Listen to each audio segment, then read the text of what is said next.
Si San Lucas, Brad, tinunan ba ng Kristo?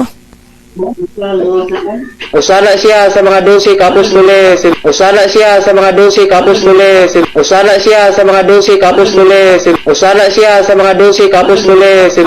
Si Lucas, usa ka 12 mga apostoles. Isa siya katinunan ba? Isa katinunan. Niingon ka ha. Si San Lucas, usabas 12 ka mga apostoles matod mo. Ayaw bawian na. Imo nang gilitok.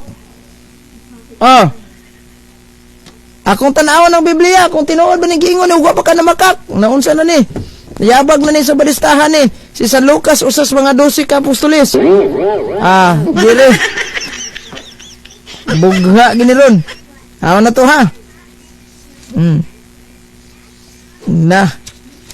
Pagkaulaw ka, maulawan ka aning. Balik ka sa isya, balik ka sa isya. Ano yung katabunan? Akong tanaw ningi, apil ba si San Lucas sa 12 ka mga apostoles? Ang ingon ka. Dili na ta diwa. Saya.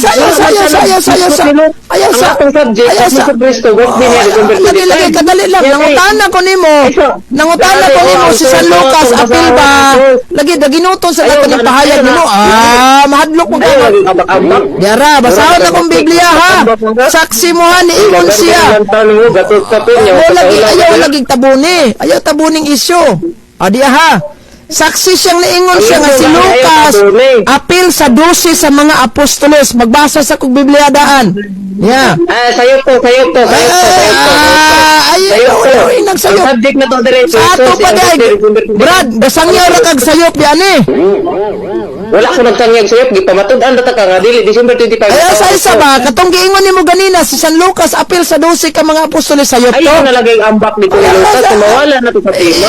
Mahadlok mo sa ginuton jud ako ni karon. Binuangan na gani ta. Puro sa binuang ning imo, dili niya ko binuang. Basahon. San Lucas 6:12 padulong tag 16. Tan-aw na kog nabay Lucas dire ha. Niadtong panahon na mitunga si Hesus sa usa ka bungtod aron magampo. Pag-ampuog sa tibuok gabi nagampo siya sa Dios.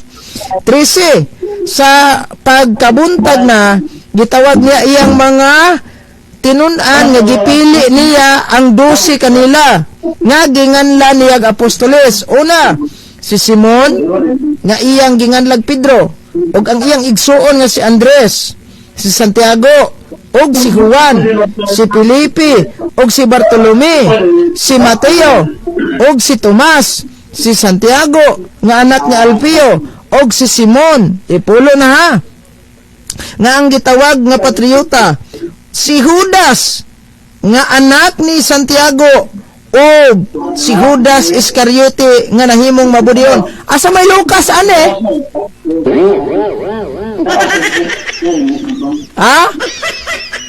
May Lucas. Basig Lucas nang namaligag tuba des kilid-kilid bulawan. Perting paita.